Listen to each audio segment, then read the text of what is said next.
Bienvenue dans Smart Bourse, votre double dose quotidienne de marché en direct sur Bismart. Chaque jour à la mi-journée, 12h30, 13h. Et en fin de journée, désormais, la grande édition pendant 1 heure à partir de 17h. Au sommaire ce soir, un très bon début de mois sur les marchés actions pour entamer ce mois de septembre. Les indices sont ouverts avec un gap à la hausse, un bond de cotation dès l'ouverture de plus de 1% pour les grands indices actions en Europe qui seront a priori suivis par les marchés américains tout à l'heure à l'ouverture.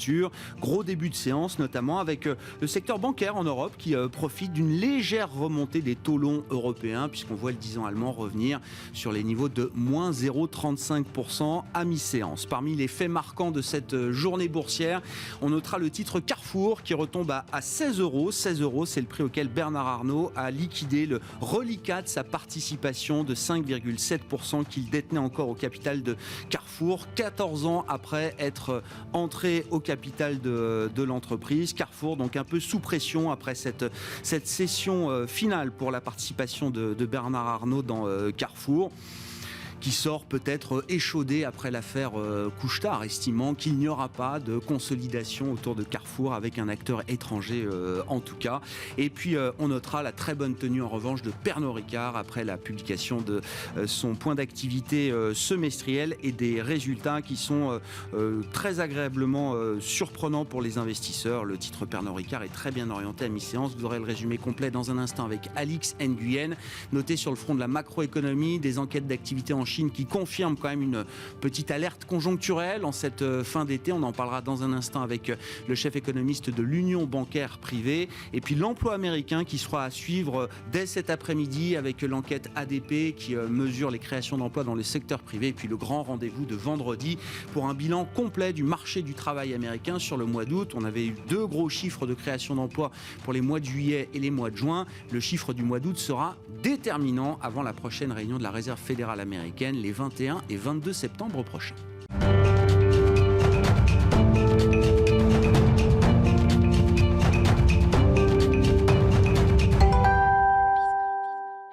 Tendance, mon ami, ce sont les infos clés du jour sur les marchés à mi-séance en Europe avec un très bon début de mois pour les indices actions européens avec Alix Nguyen. Le mois de septembre démarre en hausse à la Bourse de Paris. Plusieurs débats devraient conditionner les marchés ce mois-ci lors de la réunion de politique monétaire de la Fed les 21 et 22 septembre et puis la semaine prochaine à l'occasion de celle de la BCE. Hier en Europe, on relevait un peu d'agitation sur les marchés du fait d'une possible réduction du programme de rachat d'actifs de la BCE, une hypothèse qui émane de 2 facteurs. L'inflation tombée à 3% en zone euro au plus haut depuis 10 ans et puis une déclaration du représentant autrichien au sein du Conseil des gouverneurs de la BCE, Robert Holzmann. Il a plaidé en faveur d'une réduction du plan PEPP de la Banque centrale, alors déployé pour contrer les effets de la pandémie. La Chine et ses mauvais chiffres tombés hier n'auront quant à eux pas inquiété les investisseurs outre mesure. Pour rappel, l'indice PMI manufacturier s'est établi à 49,2 contre 50,3 en juillet.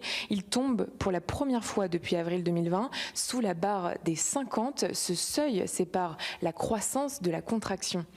Cet après-midi, on surveillera de près le rapport sur l'emploi privé du cabinet ADP pour le mois d'août aux États-Unis. Dans 2 jours seront publiés ceux du département du travail et plus tard dans la journée, nous découvrirons l'ISM manufacturier du même mois. Côté valeur, les banques sont toutes en progression d'environ 2%. Pernod Ricard gagne plus de 3% après avoir publié un résultat opérationnel courant plus important que les attentes du groupe pour l'exercice 2020-2021. Carrefour chute de plus de 4% sous l'effet d'annonce de la holding de Bernard Arnault Agache de la vente de sa participation d'environ 5,7% dans le distributeur. Cela intervient après 14 années de présence à son capital. Et puis le laboratoire Biomérieux, spécialiste des tests médicaux, confirme ses objectifs pour 2021 après des résultats en forte croissance au premier semestre, toujours soutenus par ses tests de dépistage de Covid-19. Au 30 juin, le groupe a publié un bénéfice net de 277 millions d'euros contre 173 un an auparavant, soit une hausse de plus de 60%. Le chiffre d'affaires semestriel a quant à lui atteint 1,6 milliard d'euros contre 1,5, soit une hausse de 6,6%. Tendance, mon ami, avec Alix Nguyen, chaque jour dans Smart Bourse à 12h30 et à 17h sur Bismart.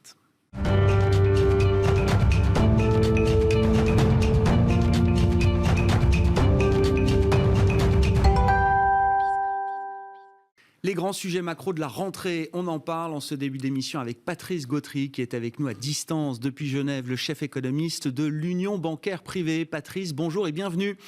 Merci beaucoup d'être avec nous. Commençons peut-être par la Chine, Patrice, avec alors ce que j'appelle cette petite alerte conjoncturelle en cette fin d'été. C'est vrai que les enquêtes officielles, les enquêtes privées sur l'activité manufacturière, l'activité de services montrent quand même un coup d'arrêt assez brutal de l'économie chinoise. Qu'est-ce qu'on peut dire de cette situation conjoncturelle pour l'économie chinoise sur fond, bien sûr, de grandes reprogrammations politiques initiées et durcies encore par Pékin ces dernières semaines et ces derniers mois, Patrice? Oui, bonjour. Effectivement, je crois qu'on peut parler de trou d'air, en fait, dans l'activité chinoise au troisième trimestre. On a eu des effets conjugués, en fait, de remontée des cas de Covid, puisqu'on avait vu qu'un port majeur avait été fermé, que aussi les déplacements entre plusieurs provinces chinoises de l'intérieur avaient été suspendus. On a eu effectivement aussi, je dirais, des inondations assez catastrophiques qui ont ralenti là encore l'activité. Et puis, vous l'avez mentionné, c'est bien entendu un volet de régulation assez fort qui s'est abattu sur plusieurs secteurs, avec une politique monétaire qui était, depuis le premier semestre, assez restrictive. Donc au total, ça nous donne effectivement une conjoncture au troisième trimestre qui est mauvaise, ce qui a été reflété par les différents indicateurs PMI, aussi bien dans le secteur manufacturier que le secteur des services, dont certains passent en dessous de la barre des 50, donc ce qui montre qu'effectivement, on est dans une croissance qui est en train de ralentir et de ralentir assez fortement. Et en fait, l'essentiel de la croissance en Chine avait été fait au premier trimestre.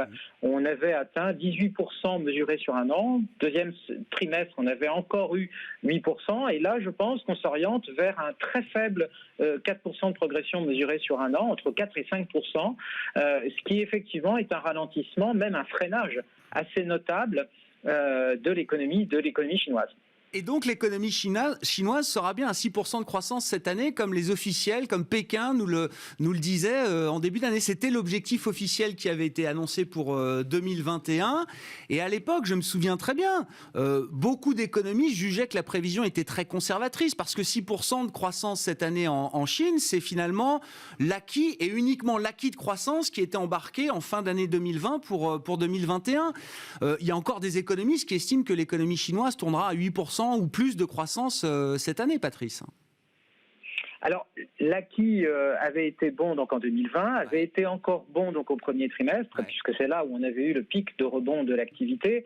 Alors, ce qui veut dire qu'en fait, en moyenne, effectivement, on peut être sur l'ensemble de l'année aux alentours des 8%, mais c'est majoritairement avec la contribution importante donc du premier trimestre. Ce qui veut dire que la trajectoire de croissance, en fait, au deuxième semestre et pour l'an prochain, elle est même inférieure à 6%. Et pour nous, en termes de scénario, nous tablons plus, notamment l'an prochain, sur une croissance aux alentours de 5%. Là-dessus, j'ajouterais en fait que peut-être que maintenant, pour les autorités chinoises, le chiffre lui-même de croissance est moins une priorité qu'on l'a vu des politiques de redistribution, des politiques anti-monopole, c'est-à-dire en fait que le centre de gravité de la politique n'est plus, si on revient aux airs à l'époque Deng Xiaoping, c'était enrichissez-vous. Après, ça a été la croissance à tout crin avec de jolies bulles dans certaines régions. Et maintenant, c'est effectivement une croissance mieux répartie, plus harmonieuse et avec effectivement une régulation qui porte sur des secteurs, des monopoles ou voire effectivement ceux qui ont le plus profité en fait du système depuis l'émergence de la Chine comme une économie majeure.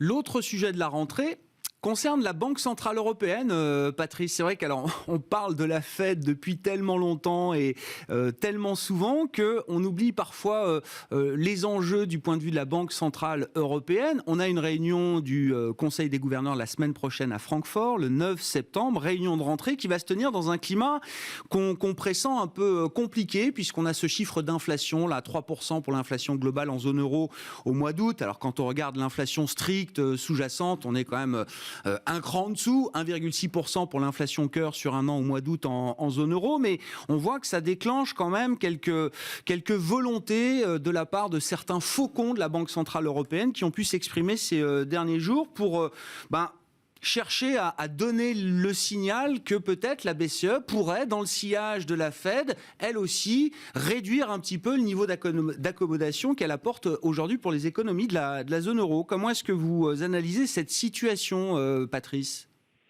Oui, alors le premier point, effectivement, comme vous l'avez souligné, on le voit bien aujourd'hui avec les déclarations qui sont faites des différents gouverneurs, notamment Allemagne, Autriche, et puis on avait eu précédemment la Belgique aussi qui s'était prononcée en faveur d'une réduction des aides. Donc on n'a pas de consensus au sein de la Banque Centrale Européenne, et Madame Lagarde l'avait indirectement reconnu lors de sa dernière conférence de presse en émettant un petit sourire aux déclarations de certains gouverneurs et bien entendu, en appelant à un dialogue, etc., etc. Donc, derrière, je dirais, un consensus un peu politique, eh bien, il y a des vues qui sont assez fondamentalement différentes au sein du Conseil de la Banque Centrale Européenne. Alors ça, c'est un premier point. Le deuxième point, c'est qu'il va y avoir certainement un débat sur l'ampleur des achats mensuels. Ceci avait été remonté donc au mois de mars. On était maintenant avec un PEP qui fonctionnait à un peu plus de 80 milliards d'achats par mois. Il n'est pas impossible que la réunion de septembre débouche sur la réduction de ces achats mensuels, sachant qu'on ne remet pas en cause l'utilisation globale du PEP, c'est 1,85 milliard, donc 1 trillion.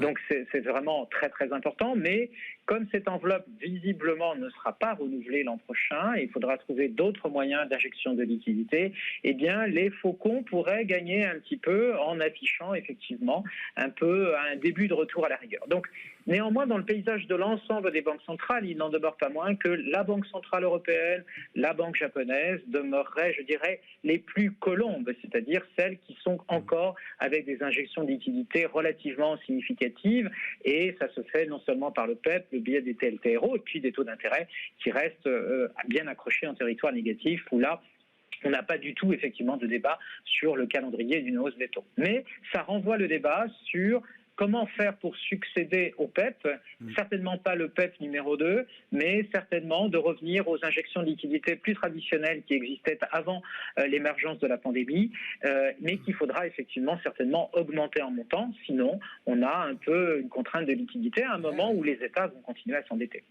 Et du côté de la Fed, est-ce que le virage qui est en train d'être pris est dans le bon tempo, dans le bon rythme selon vous, Patrice, avec, je le disais, un chiffre d'emploi là, en fin de semaine qui sera sans doute déterminant peut-être pour les banquiers centraux américains pour déclencher officiellement cette phase de réduction progressive des achats d'actifs ?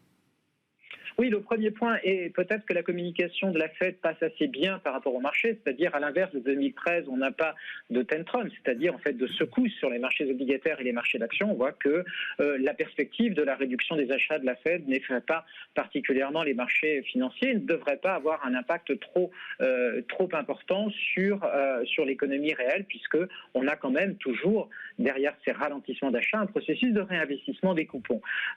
Le chiffre de l'emploi attendu vendredi, donc on attend aux alentours des 750 000 créations d'emplois, c'est beaucoup.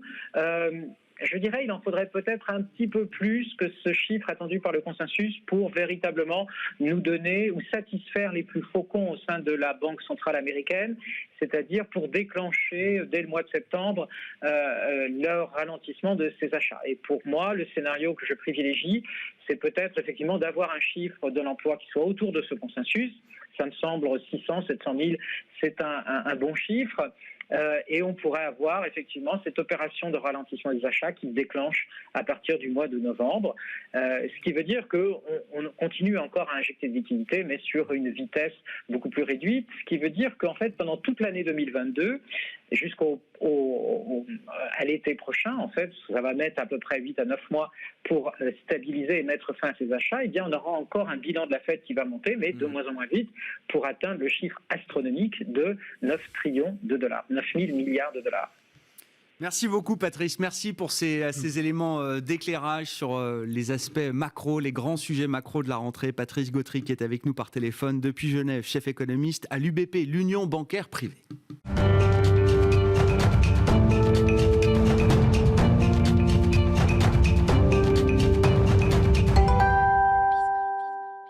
poursuivons cette discussion de marché sur le plan des marchés, justement, avec Michael Nizar, qui est à mes côtés en plateau. Michael, bonjour. Bonjour Grégoire. Bienvenue. Merci beaucoup d'être là. On va retrouver les équipes d'Edmond Rothschild Asset Management toutes les 2 semaines, le mercredi à 12h30. Vous êtes le directeur des investissements multi-actifs d'Edram. Je voulais qu'on commence avec la Chine. Je crois que c'est le vrai gros sujet de la rentrée.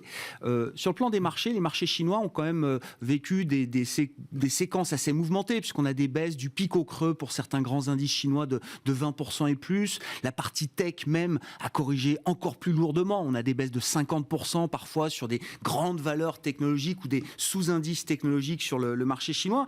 Quand vous regardez ça du point de vue des marchés, de l'investisseur que vous êtes, Michael, est-ce que les prix atteints justement en Chine sont déjà suffisants pour autoriser peut-être une attitude un peu opportuniste, ou est-ce que non, la prime de risque n'est pas encore suffisante, comme on dit?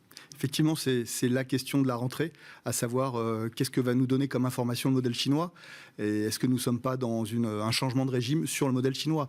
Vous parliez tout à l'heure de reprogrammation. En tout cas, ça crée une prime de risque qui s'est constituée sur le marché, liée notamment en fait à la perte de visibilité, qui est liée finalement tout simplement au fait qu'il y a une vraie inflexion plus qu'une inflexion, il y a vraiment des velléités très fortes au niveau politique, et on voit que cette prime de risque, elle s'est faite effectivement sur le marché chinois versus les marchés émergents ou le MSCI Monde, notamment sur les 3 derniers mois, le marché chinois perd 22% en nette sous-performance par rapport au marché émergent.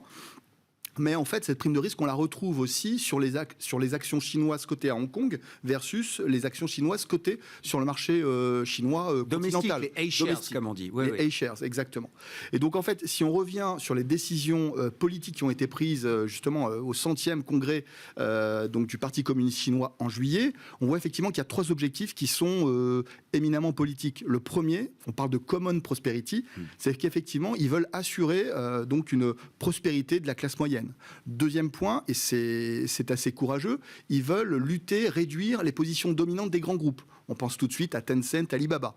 Et puis, troisième point, lié plutôt à la stabilité financière, ils veulent lutter contre les bulles.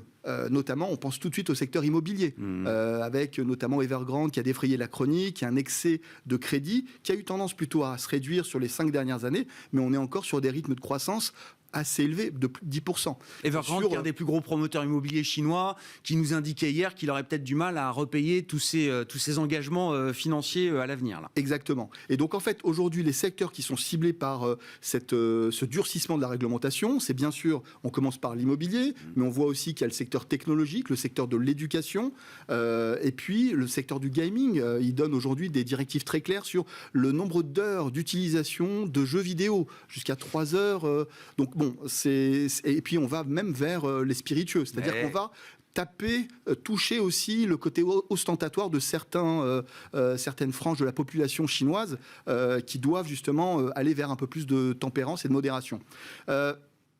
J'ai envie de dire, en fait, il y a des mesures qui peuvent paraître effectivement arbitraires, très politique. On le voit dans l'éducation au mois de juillet. On a vu des titres comme Tal baisser de 90% parce qu'effectivement, du jour au lendemain, on a vu les autorités chinoises dire ce secteur n'aura plus de but lucratif. Non. Ouais. Donc, l'éducation privée doit se faire par des organisations non-profit organizations. Exactement. Voilà, c'est ça. Exactement. Et donc, ça questionne aussi le véhicule même, le VIE, donc Variable Interest Entity, qui est finalement le véhicule prisé par les investisseurs étrangers et qui aujourd'hui, du coup, ils ont dû reconstituer de la prime de risque par rapport à ces décisions. Donc, il y a effectivement, je le disais, il y a des décisions qui peuvent paraître arbitraires, politiques, et d'autres qui peuvent s'approcher quand même et s'inspirer des pratiques les plus courageuses en matière de politique antitrust, politique en faveur de données personnelles plus réglementées, donc les RGPD. Donc, en fait, ce qui étonne aujourd'hui, et pourquoi on en est là sur le marché chinois, c'est qu'effectivement, il y a une résurgence finalement de la planification et du politique.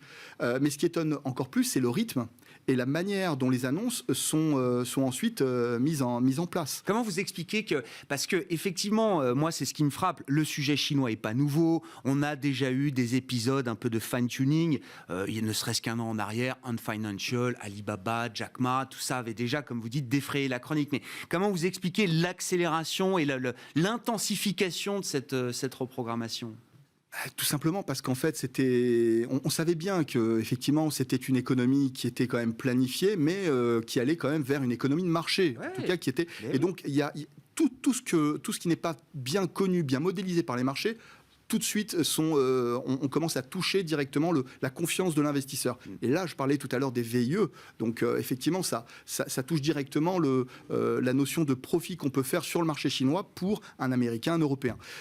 Mais malgré tout, j'ai envie de dire qu'en fait, aujourd'hui, le marché nous pousse à avoir une vision très binaire. C'est-à-dire, est-ce qu'on va détruire de la croissance potentielle par ces nationalisations qui sont vraiment rampantes, cette mise sous contrôle de la société, ou allons-nous plutôt vers une stabilité, voire même une croissance un peu plus vertueuse. Il est trop tôt, je pense, pour aujourd'hui décider du chemin que va prendre l'économie chinoise. Et je pense qu'en fait, il faut plutôt être nuancé dans nos allocations aussi, c'est-à-dire avoir une neutralité, c'est-à-dire rester quand même investi sur le marché chinois. Sur le marché chinois, là. Non, je ne pense pas. Alors, nous étions surpondérés, on a plutôt réduit nos pondérations à neutre, en attendant d'avoir un peu plus de visibilité, mais on reste quand même investi sur le marché chinois pour 3 raisons. Premièrement, c'est qu'en fait, il faut bien regarder ce que fait la Chine aujourd'hui dans le contexte macroéconomique et de liquidité. Aujourd'hui, Xi et son parti se permettent de pouvoir durcir la réglementation parce qu'autour de la Chine, il y a un excédent de liquidité qui est très important. En Europe, aux États-Unis, politique budgétaire, politique monétaire, et donc ils peuvent se permettre d'avoir effectivement cet assainissement qui fait mal, effectivement qui fera mal pour le deuxième semestre sur l'économie chinoise, mais malgré tout, qui va permettre ensuite de reconstruire aussi une base politique qui a peut-être été un petit peu fragilisée. Oui, bien sûr. Et puis surtout, ça permettra, alors c'est la deuxième raison, il faut faire attention entre le court terme et le moyen terme. Il nous semble aujourd'hui que ce qu'est en train de faire Xi dans cette politique de durcissement de la réglementation permettra dans un an, en termes de réélection, donc de pouvoir asseoir un petit peu plus son autorité, de montrer qu'effectivement, avec les effets de base, qui sont très importants, que l'économie chinoise va beaucoup mieux, que l'assainissement a été vertueux. Et donc, pour cette raison aussi, je pense que peut-être que dans 1 an, 3 ans, on verra effectivement des améliorations. Les fruits de cette reprogrammation sociale. Voilà. Ouais. Et puis, troisièmement, les intentions. Les intentions aujourd'hui de la Chine ne sont pas... c'est pas monolithique. Il y a effectivement une volonté d'ouverture et une volonté aussi de pouvoir coordonner et stabiliser finalement son marché.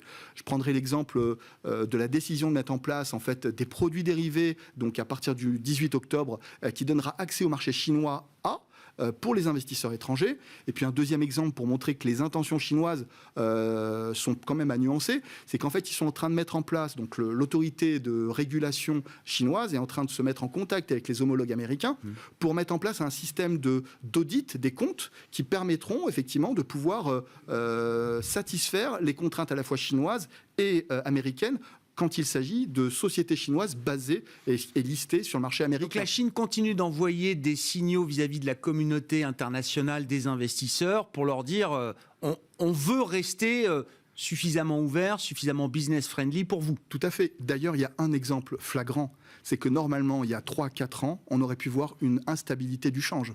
Aujourd'hui, le yuan, le renminbi coté à Hong Kong ou le renminbi coté sur le marché chinois à Pékin, on voit clairement qu'il y a une stabilité mais parfaite qui est saisissante. En plus, il s'est apprécié sur les 6-7 derniers mois et en fait, on ne voit pas de déconnexion entre le yuan coté à Hong Kong et le yuan coté sur le marché chinois continental. Ça veut bien dire que malgré tout, il y a une recherche de stabilité dans cet assainissement. Et que les investisseurs, sur du moyen long terme, ne voient pas forcément ça d'un mauvais œil. Tout à fait. En tout cas, non, mais chez Edmond de Rothschild Asset Management, on ne souhaite pas passer négatif sur le marché chinois. Premièrement, parce qu'il y a une décote qui s'est faite à la fois sur le marché hongkongais, et puis aussi, quand on regarde la croissance des bénéficiaires des entreprises chinoises, premièrement, il y a eu un très bon cru en 2020. C'est peut-être l'une des seules régions où il y a eu des bénéfices par action en positif à 2 chiffres. Et puis, nous avons sur 2021 et 2022 encore une croissance qui est de l'ordre de 15%, qui est attendue. Donc, je pense qu'il faut rester nuancé et pas du tout rentrer dans une approche binaire, parce qu'il est peut-être un petit peu trop tôt, et surtout rester encore investi sur le marché chinois. Gros sujet de la rentrée. Alors, ça nous laisse un peu moins de temps pour parler des banques centrales, mais je voulais quand même que vous nous donniez votre sentiment sur ce que j'appelle le changement de régime ou les changements de régime. On sent que le policy mix est un peu questionné ici et là, aux États-Unis, mais aussi en Europe. Est-ce qu'il faut continuer d'en faire autant, ou est-ce que c'est le moment de réduire un peu la voilure? On voit bien que les banques centrales, de toute façon, resteront, quoi qu'il arrive, en soutien des économies, mais peut-être de manière un peu moins intensive. Et puis, l'économie qui passe les pics. C'était le grand thème de l'été, notamment pour l'économie américaine. Derrière le pic, c'est aussi l'idée qu'on a un changement de rythme des économies, une modération de la croissance ici et là. Comment est-ce que le marché apprécie cet environnement ou cette nouvelle phase, on va dire, Mickaël? Alors, c'est vrai que ces questions, Grégoire, occupent beaucoup nos pensées chaque semaine. Tout dernièrement, à notre comité d'allocation d'actifs, on s'est posé la question de savoir s'il ne fallait pas réduire la voilure et passer sous-pondéré sur les marchés actions au global. On pense que c'est trop tôt. Alors, je reviendrai sur les raisons, mais on pense qu'on s'approche effectivement du point où en fait on va vers un changement de régime, au moins pour 3 raisons. Mais c'est encore trop tôt pour dépondérer les portefeuilles. Première raison qui nous amène à penser qu'on va quand même vers un changement de régime, et donc il faut continuer à rester vigilant. Premier point, c'est le cadre monétaire. Il est en train de changer. On va avoir un taper, mais sans tantrum. Pour 2021 en tout cas. Ensuite, 2022, la question d'un risque d'erreur de politique monétaire pourra se reposer, mais en tout cas, on pense que M. Powell a très bien préparé les marchés. On l'a vu dans le dernier symposium.